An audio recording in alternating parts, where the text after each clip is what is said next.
Hello, नमस्कार सभी को। कैसे हैं आप सब? Keep smiling and welcome to my channel be happy. आज हम बात कर रहे थे मूलाधार चक्र के बारे में कि मूलाधार को सही कैसे किया जाए। पिछले वीडियो में हमने जाना था कि इम्बैलेंस्ड हो तो क्या होता है और अगर प्रॉपरली बैलेंस्ड है तो क्या होता है। आज हम जानेंगे कि मूलाधार को सही कैसे किया जा सकता है। सबसे पहली बात तो हम जानते हैं मूलाधार चक्र हमारे रीढ़ की हड्डी के सबसे नीचे के हिस्से में शुरू होता है स्थित, और इसका कलर, इसका रंग लाल होता है। इस कलर की कोई एनर्जीज विजिबल ही नहीं होती हैं वहाँ। इन्हें जस्ट इन कलर्स के हिसाब से इंडिकेट किया जाता है। एक रेड कलर की एनर्जी वहाँ पर है, बिकॉज पृथ्वी की एनर्जी को हम रेड कलर की एनर्जी से इंडिकेट करते हैं। उसको सही करने के लिए हमें बीज मंत्र का, जो कि इस चक्र का मंत्र है, बीज मंत्र है, उसका उच्चारण करना चाहिए। इसका मंत्र है लम। मंत्र को लिख लें। ला, ला के ऊपर मकार की बिंदी, लम। म यानी हमिंग की जो साउंड है, ये जब हम उच्चारण करेंगे मंत्र का, तो अंदर से हमें उसकी एनर्जी को महसूस करना है, फील करना है। और एनर्जी को, जो एनर्जी के फील्ड में जब हम चलते हैं, तो सबसे बड़ी जो चीज़ है वो है हमारे एहसास, हमारी फीलिंग्स। तो हमें पूरी तरह से उसको महसूस करना है, फील करना है।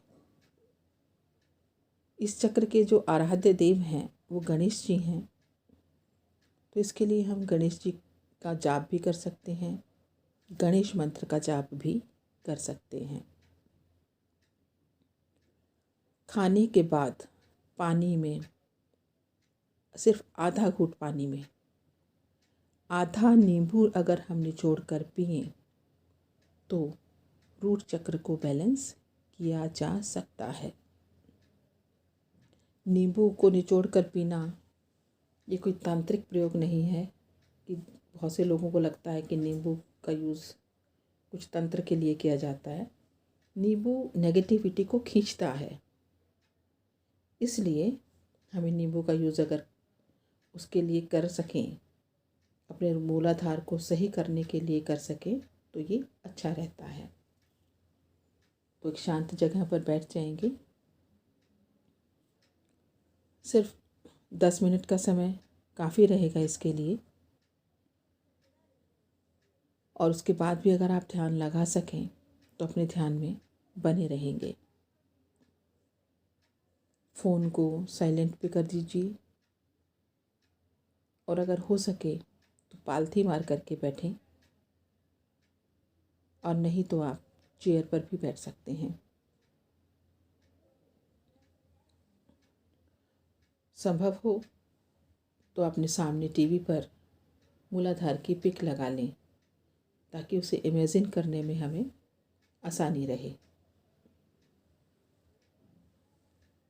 बीज मंत्र का उच्चारण करेंगे कि कम से कम 21 टाइम्स हो, और उसके बाद इससे ज़्यादा आप कितनी भी बार इसका उच्चारण कर सकते हैं।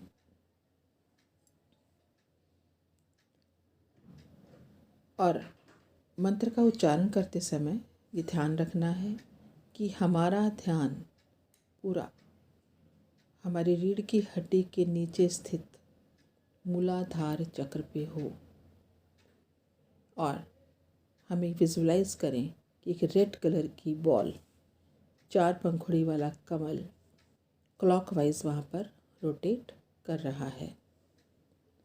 तो बैठ जाइए।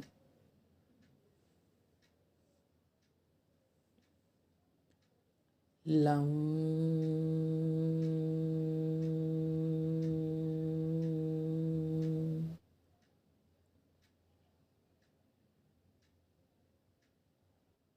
लं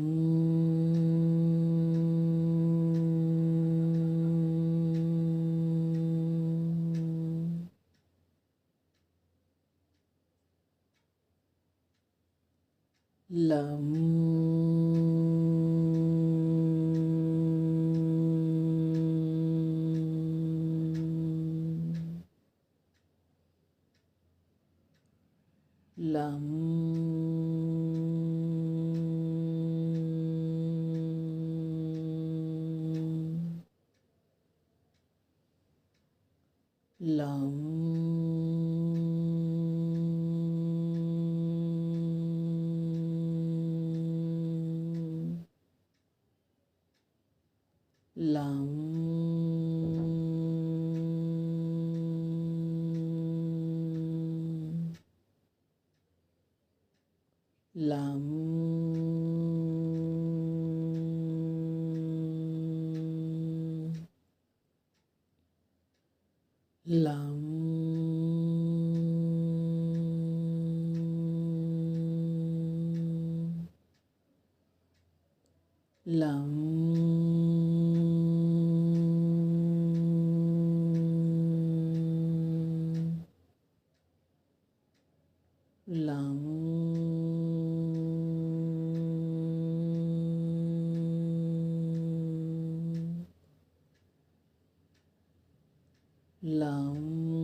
लं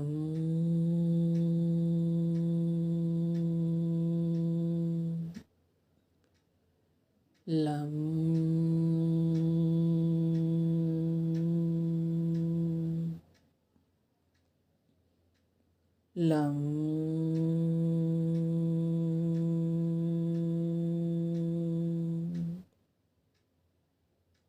लं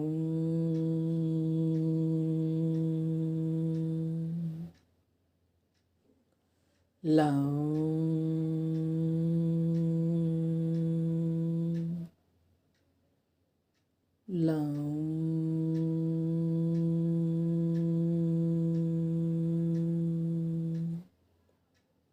ये तो रहा मंत्र उच्चारण। मंत्र उच्चारण से कैसे मूलाधार को ठीक करें, बैलेंस्ड करें। इसके बाद एक जो और तरीका है उसके लिए है प्राणायाम। प्राणायाम में हमें क्या करना है, जोर से सांस अपने भीतर खींचनी है। सांस ले जोर से, पूरी तरह से अपनी बॉडी में अंदर सांस भर लीजिए। उसे रोक के रखना है, फिर जैसे दम घुटने लग जाए, पूरी तरह से सांस को अंदर रोक करके रखिए। और जब आप अंदर से पूरी ये हो जाए कि अब और सांस को कंट्रोल नहीं कर सकते तो छोड़ दें। ये प्राणायाम आपको 11 टाइम्स करना है। जोर से सांस भरें, होल्ड करें,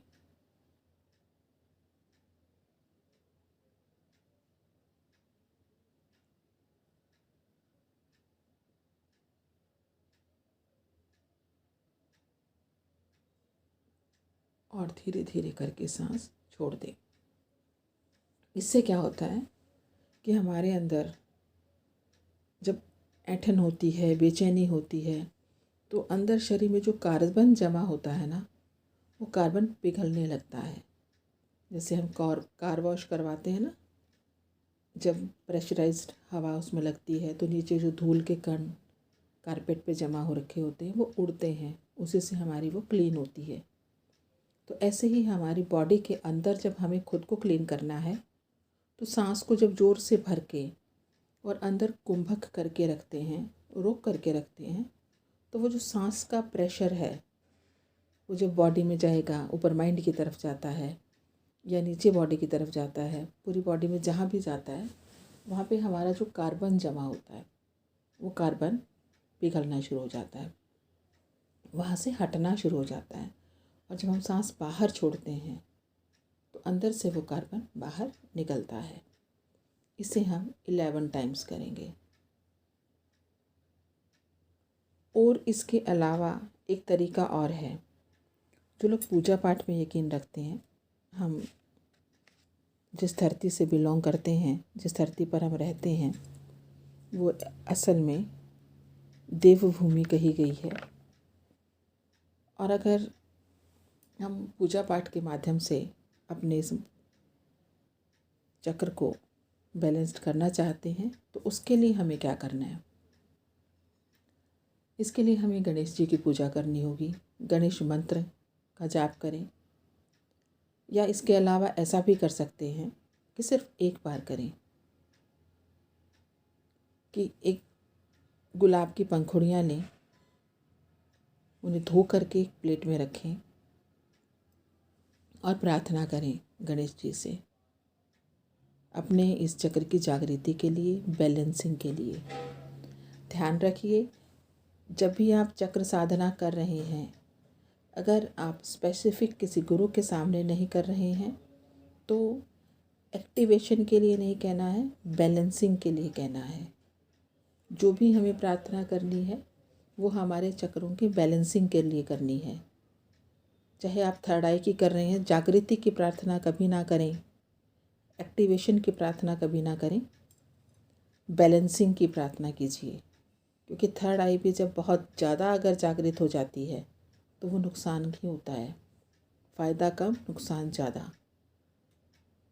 इसलिए जब भी ऐसी प्रार्थनाएं करें तो बैलेंसिंग के लिए करें। तो गणेश जी से प्रार्थना करें उसकी बैलेंसिंग के लिए, उन पंखुड़ियों को देखते हुए, और फिर हाथ जोड़कर गणेश जी के या तो 108 नाम लें या 108 बार बैलेंसिंग के लिए प्रार्थना करें कि आप वहाँ के आराध्य देव हैं और मुझ पर ये कृपा कीजिए कि मेरा मूलाधार या रूट चक्र बैलेंस्ड हो और मेरी पूजा को स्वीकार कीजिए। क्योंकि जब रूट चक्र बैलेंस्ड होता है तब हमारी पूजा भी सफल होती है। गणेश जी देव हैं और हम पूजा से पहले सबसे पहले गणेश जी का ही आवाहन करते हैं और ये चक्र भी उन्हीं से संबंधित है। तो इसलिए हमारी पूजा का सफल होना भी भाव पर तो डिपेंड है ही, लेकिन उसके साथ साथ इस चक्र की बैलेंसिंग पर भी डिपेंड करता है। तो गणेश जी को उसके बाद, प्रार्थना के बाद 108 बार ये प्रार्थना करें, या तो 108 नाम लें गणेश जी के या प्रार्थना करें। और सिंपल प्रार्थना तो नाम के बावजूद भी एक बार करनी ही है।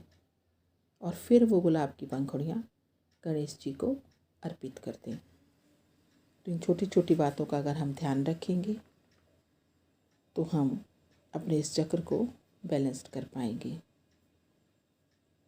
धन्यवाद आप सभी का।